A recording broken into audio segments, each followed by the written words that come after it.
Hi అండి, నమస్తే. ఈరోజు అయితే మన గార్డెన్లో వచ్చిన మొలగ సీడ్స్ అండి.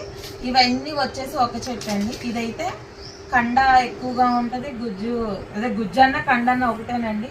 ఇవి 4. ఇదైతేనండి చాలా చిన్న చెట్టు, కాయలు ఎక్కువగా వస్తాయండి. ఇది ఒక టైపు. గుర్తు కోసం అయితే రబ్బర్ బ్యాండ్ పెట్టాను. ఈ సీడ్స్ అయితే దీంట్లో వేస్తానండి. మనం ఎప్పుడు తిండా ఉండడమే కాదండి, మన చెట్టు కాయలు కూడా నేనైతే నలుగురికి ఇస్తూనే ఉంటాను. చెట్టుకి ఎండబెట్టేస్తానండి. ఎండబెట్టేసిన తర్వాత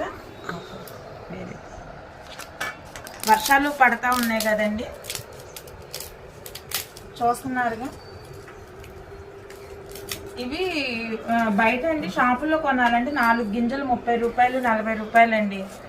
కానీ ఇలాగ ఫ్రెష్గా మన చెట్టుకే పండించి ఎండిపోయి చేసి మళ్ళీ ఇంకొక నలుగురికి మా గార్డెన్లో నుండి మొలక సీడ్స్ అయితే కొంచెం ఎక్కువ మంది అడుగుతూ ఉంటారు ఎప్పుడు.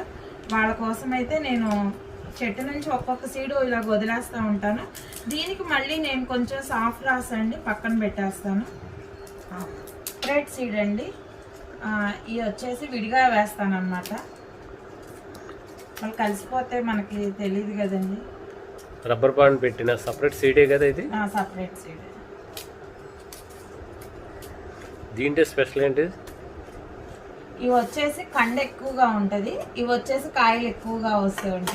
ఇదండి ఈరోజు మన గార్డెన్లోంచి మనకు వచ్చిన సీడ్స్. ఇవైతే మళ్ళీ నేను ఇవన్నీ ఇలాగ ఇచ్చానండి, గ్లాసుల్లో పెట్టయితే అందరికీ ఇస్తాను. అది బయట వాళ్ళైనా సరే, గ్రూప్ మెంబర్స్ అయినా, ఎవరికైనా సరేనండి. ఓకే, నెక్స్ట్ ఒక లైక్ చేయండి, షేర్ చేయండి, సబ్స్క్రైబ్ చేయండి. సుకన్య గార్డెన్.